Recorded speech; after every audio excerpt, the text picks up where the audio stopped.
But what's hard is going, yo, yesterday I got nothing from working as hard as I could. Nothing happened from that. I'm gonna do the same thing again today, but I'm gonna try to go harder. That's the hardest thing in the world. To get up every day and give 100% and be in the same position that you were each day, but mentally know that you're trying and trying and trying. That's a real grind.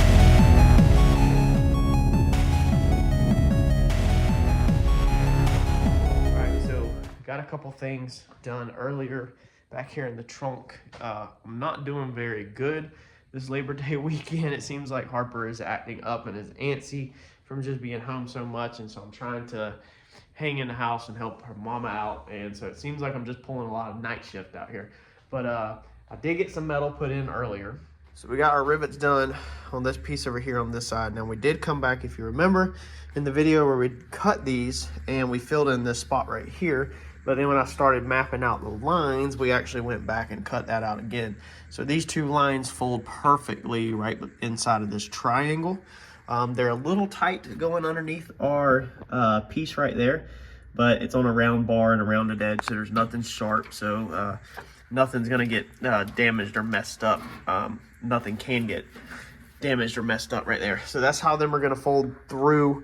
Now, obviously we're short, so we're gonna have to get on eBay tonight, and we'll sit our fuel cell in here at some point, maybe even tomorrow, and then we'll measure. We need a little tiny -16, and then we're gonna need a little run of an 8. I don't think I have any 8 left over from a trans cooler, or no, that's 6. Yeah, so we're gonna have to, you know, order a little run of 8 for the return, and then yeah.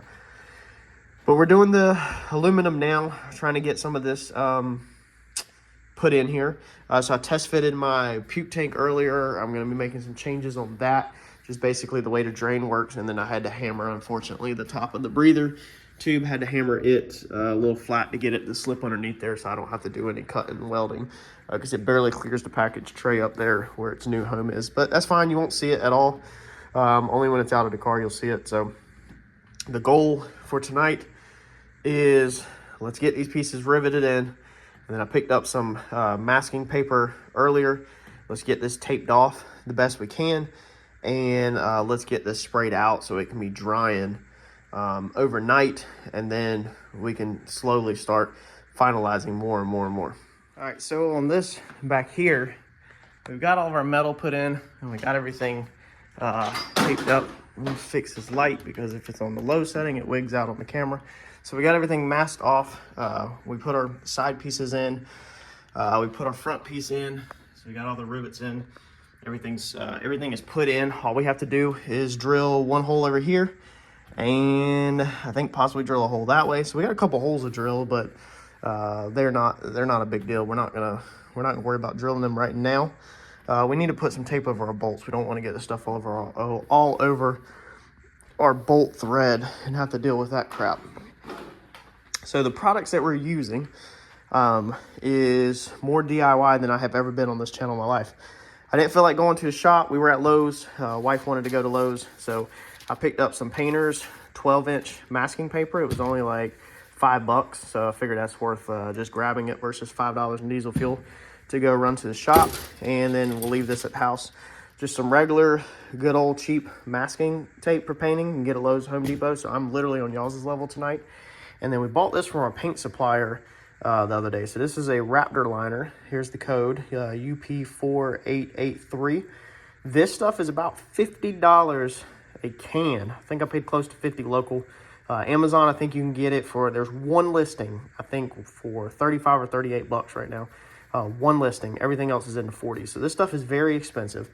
But the cool thing about this, if you notice this little red cap in the bottom side underneath there, there's going to be instructions on your side that you activate that. So this is, it's in a spray paint can, but it's actually a 2K product. Now, if you followed the painting videos, you now know that 2K means it has a hardener and an actual product. So once you bust that, then this thing is now going to be hardened up after a while. Now you bust it in this bottom right here on this pin. So we're going to take this cap out. We're going to shake it. All your instructions are perfect in the top. Please read this before you use it, because this can is very expensive and you need to follow the instructions because you don't want to end up with, you know, almost $100 in 2 cans worth. So we're gonna, goal is to get this whole trunk done with 1 can. Now, I think when I originally did this, I did 2 cans, but back then my paint supplier was getting rid of cans for like $22, $25. So it was very cheap. You can see that's what all this is. So my trunk looked really good back when this thing was OEM and I kind of started restoring the car. I had the factory wheel tub in here. I was putting the factory spare back in here. I still have the factory spare from this car, OEM spare from 1974. And I was putting all that stuff in when I originally built the car. And that's the reason why all my quarter panels, nothing's green back here. So everything is Raptor lined.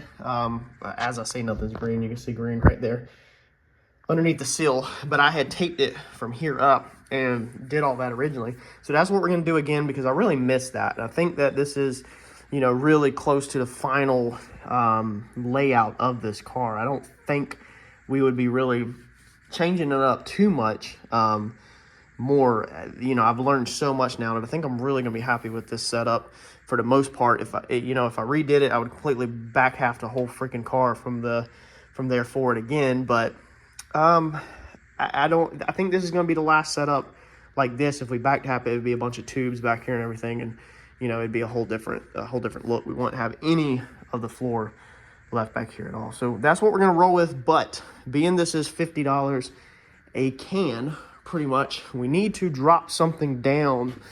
Let's see, I think we're gonna use this roll bar and chassis paint. We need to put something down first to kind of kill the color in there. So I don't want to have to depend on the bed liner to make this black, if that makes sense. So to cover up the white and the brown, I don't want to have to depend on the bed liner. I would rather just spray the bed liner over everything to get texture. So I'm scared I'm gonna run out of the bed liner. Being it's 50 a can, we're just gonna use some black that we got left over, and we're just gonna go over all these lightly first to darken this up. And then what we will do is then we will go over it with our bed liner, and we should be perfect like that. Now, if anybody's asking, we don't have the blue piece in here. So I had been up, if you watched that previous video, I had been up this piece right here, okay, to go over this front piece. And the reason why I don't have that in here, because after I laid all this out, our transcooler lines ended up sticking out past that dip. So that's one of the things where when you put everything together, that's why when they build race cars, they completely put the whole entire car together, lines, wiring, and all, so they know where everything goes, whereas I don't really necessarily do that. So now that I hooked up the transmission cooler, I realized that my lines are kind of going to be in the way, and we don't need it because the fuel cell is going to cover the top of it anyway. So we're just going to rock and roll like that. We're not going to put that blue piece in. Let's get this thing mixed up. Let's follow these instructions on this can and get this bed liner mixed up, and let's get a drop coat down. Long story short, you're going to shake this for 2 minutes. You're going to bust the hardener in the bottom of it, shake for another 2 minutes, and then you can pretty much rock and roll. Now, before we started, we did go ahead and scuff down all of our 2 white panels and our tan panel. Not the old stuff, because this will adhere perfectly fine to the old stuff.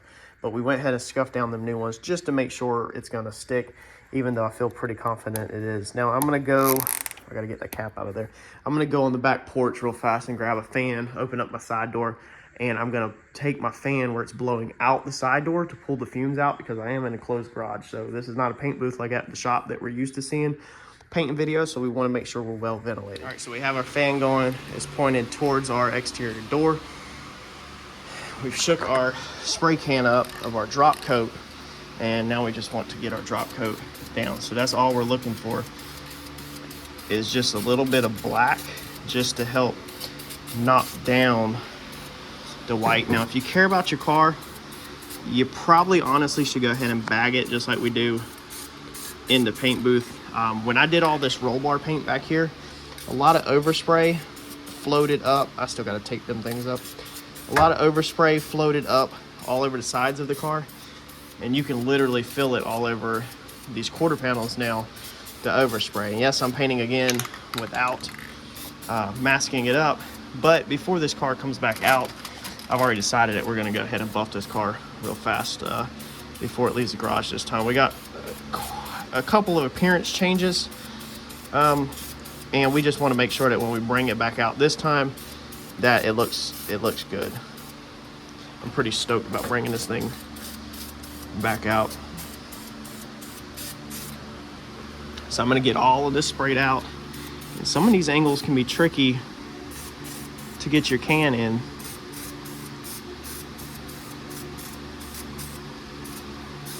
I'm gonna get all this sprayed out and then we'll get the bed coat done, bed liner. All right, so on the hardener, normally I do this two-handed. You wanna make sure that thing is right inside that. I'm gonna mess up a $50 can trying to film for y'all.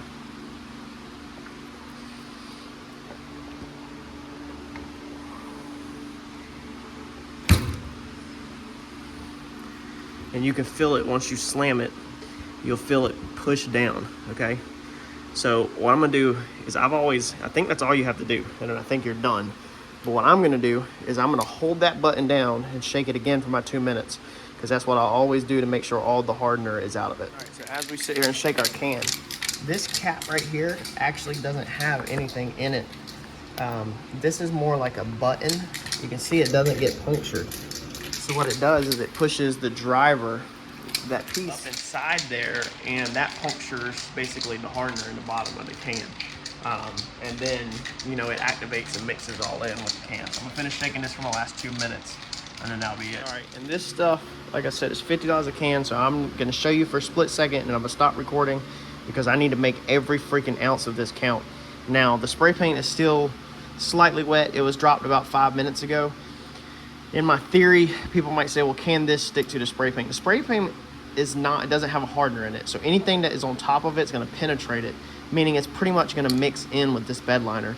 We're just using it for a drop coat. Again, spray paint does not have a hardener in it, so it can't harden up. You could take paint thinner and just wipe spray paint right off because it doesn't have a hardener in it, whereas this stuff won't come off. Even if fuel falls all over it, whatever. This is the same stuff they spray your bed liner with.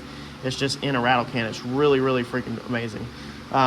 So we won't have any issues, or should not have any issues shooting this thing directly over spray paint. And again, I'm only doing that to stretch this product and make sure I don't run out.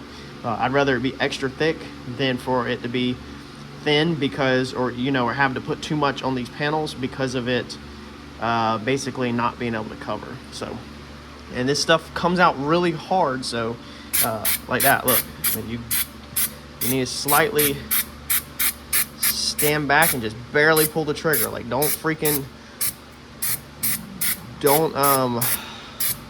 trying to concentrate and talk. Don't load it down. Let me get this done and then we're gonna talk about it. Man, I'm so freaking happy to have my trunk back. And of course I did not follow my advice, and I just jumped right into it and did not tape up my bolts. And I also accidentally got some on my safety cutoff, which I think I'll still be fine. My bolts were ran in, so where the terminals go, there will be a good connection. And we'll make sure we take a wire brush and clean that off beforehand. But that's why you really should take your time and mask everything up. I also accidentally hit my light right here that I wasn't planning on hitting. Just overall, I should have masked it a little bit more. But y'all know, if you have been around the channel for a while, that I'm a gambler and I always don't do things 100% like I should. So this is absolutely freaking amazing. It's gonna look so good when everything's in here, and I'm so happy to have my trunk back. How nasty this trunk had got from being cut up and rusty metal shavings falling in here and then rusting from condensation and stuff just had really bothered me. How my trunk wasn't very clean and looked brand new. So I'm really freaking stoked to have this back, and hopefully it not get destroyed again, besides where we eventually put the weights at.